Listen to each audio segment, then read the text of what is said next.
and that's what you see with him. That players always develop very well, and then sometimes when he leaves, these players are not as good anymore as they were with him, and that usually tells me how good of a manager you are. Carl? Hi, Anna. Hi. Just to go back to Mo, when he left for the AFCON, I think it's probably generous to say he had maybe some doubts or confusion about his relationship with the club and with you. I'm just wondering if you can tell us or give us an idea of how you see your relationship. Has that changed since he's been away, or have you spoken to him about it since he came back, or how is the situation now as you see it? As normal as it has always been. There was only one exception in the Premier League, and that's Mo and Cody. And there are other players who can definitely play in that position really good, by the way, as well, like Jeremy Frimpong and like Florian Wirtz. But if I ask Florian which is his favorite position, I don't think he's going to tell me left or right winger. I think he's going to tell me another position. But he's able to play there really well, and Jeremy the same. I think he's mainly played as a fullback, but he's shown, especially also in the last game and also against Arsenal, how much a threat he can be off the right side. But in the last game against Burnley, he played as a fullback, by the way. So to have Mo back is of course helpful, because in his absence we've created a lot of chances and not always converted them. And I think I saw today that he scored 45 goals for Liverpool at Champions League level, and the next player is a player with 5 goals, Virgil van Dijk. So it's nice to have him back, especially if he's able to reach that levels again, where he was able to score the 45, and that's what he can show tomorrow evening. The front. Arne, good evening. I can't help asking, but what do you think about the rumors about Xabi Alonso at Liverpool? Does they hurt you, and do you feel the rising pressure from your fans who are booing their team? And maybe you've talked to Xabi, maybe he called you, sorry. Yeah, he called me. He called me and asked, what do you think about the team? Because I'm going to take over in 6 months. So can you tell me a little bit more?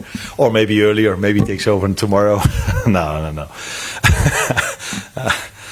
This is one of the most weirdest questions I've ever got. Yeah, what's there to say to your answer?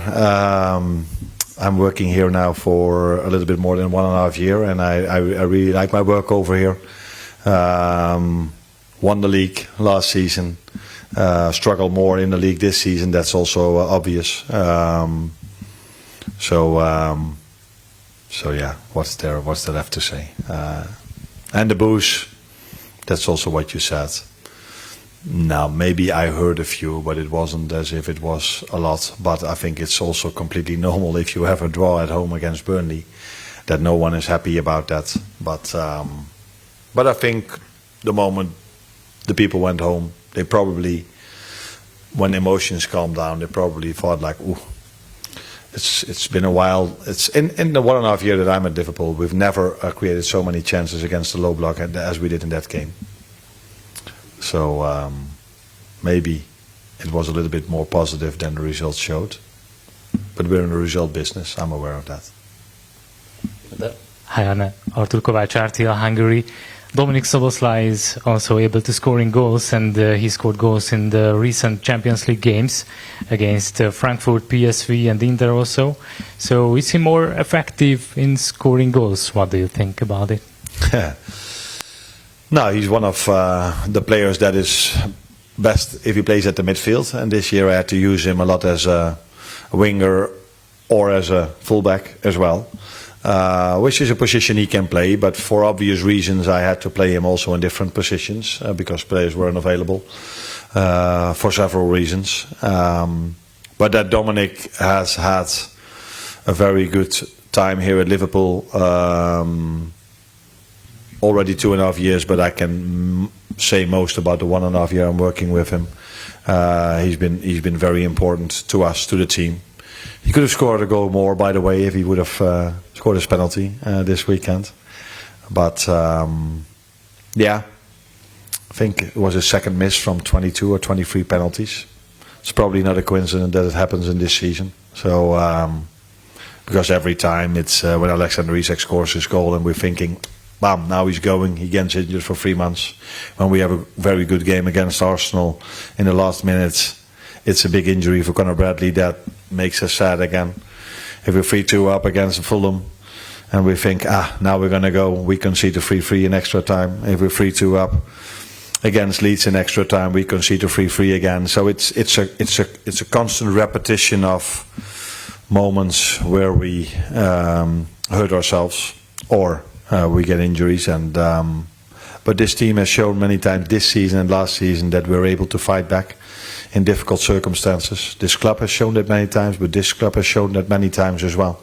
And even this year, the amount of setbacks we had and the mentality they have shown every single game that they go out there. Because there's not one game, except maybe for the City game, that we were outplayed in the first half, by the way, not for the whole game. Palace first half, Palace was definitely the better team on the pitch as well. So this team has showed so much mentality, doing it with a squad, because we have a few long-term injuries, that it's almost every time the same players that we have to give these players. But Dominic is one of them. A lot of credits for the mentality they've shown this season. And last one here, Jason. Hi, Arne. With Mo Salah being away, has it given you a chance to reflect on the situation and what happened before? Do you regret anything that happened before? And also, is it almost now a chance for a fresh start between the pair of you? I think I just answered that question already. There's been a moment in the season where I decided not to play Mo. And there's been one moment where I decided not to take him to the game. And for all the other games, he's been always in the squad, and I brought him in as the first substitution against Brighton. So at that moment of time, there's never been an issue for me, but at that moment of time, I think the outside world could see that there was no issue. And he's the first time he's able to be in the squad again, he is, because he trained with us today and he's in the squad for tomorrow. And let's see for the lineup tomorrow if you still think there's an issue. Well, thank you, guys. Season, isn't there? So can you sum up the kind of importance that this game has to your hopes of finishing in the top 8 in this competition, and also the confidence that you take from the results against Atletico, Real and Inter? Yeah, I think it's important for us, and we want to finish in top 8 and go to the last 16. And we know we have to win 2 tough games for that. So I think, yeah, tomorrow's game is going to be tough. It's a really good side, Marseille, and it's going to be tough 90 minutes, but we hope to get it over the line. Milos, good evening. We've also seen videos from the opening training today. How is your nose? How do you feel? Thanks for that. No, it's good. It's all right. Great. And I have one serious question. Liverpool fans are expecting rather more from your wing play with Cody Gakpo. And we know that you can give more. Could you please explain how do you see the problem, and does one really exist, and do you discuss it with Cody? I would say no, it's not really a problem, you know. It's, I think I play well with Cody, you know. I wouldn't call it a problem. It's my job, you know, to give a winger the ball, to make space, to run, to overlap, to underlap, to do everything that I can to open space for him to go. And I even create space then for a striker, and then it's his decision, you know, what he's gonna do. But yeah, we don't have any problem. We talk always, often in training. We do the combination, so there is no really problem. Andy. Hi, Milos. How do you feel your form has gone recently? You seem to be enjoying it a bit more confident over the last few weeks and months. Do you feel like you've settled in now? I think yes. I feel, you know, when I came here, I think every player needs a bit time to adapt, because you come to one of the biggest club in the world, and I got help really from everyone, from the boss, from the players, from staff, from everyone. And I think, yeah, in last month or so I improved in a lot of areas, but yeah, I'm still not satisfied, and of course I want more, and everyone's going to help me to do it. Adam? Sorry. Hi, Milos. Virgil said on the weekend that Liverpool have been sloppy sort of after the hour mark in games, and it's not the first time. Do you agree with that assessment? Yeah, I do. I think we really start well the games. We finish also the half well, and yeah, I don't know, after 60, 70 minutes we always lose that focus, lose the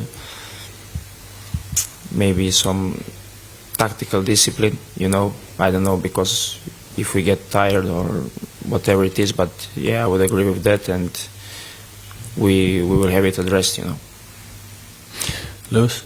Hi, Milos. Since your move from Bournemouth, in terms of the tactical side, does Arne Slot ask different things of you compared to Iraola at Bournemouth?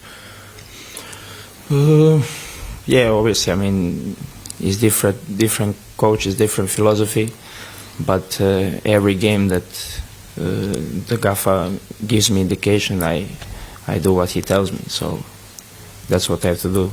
And have you learnt much from playing, not alongside, but with Andy Robertson, who's obviously so experienced in that position? Has he helped you much since you've been there? Yeah, a lot. We talked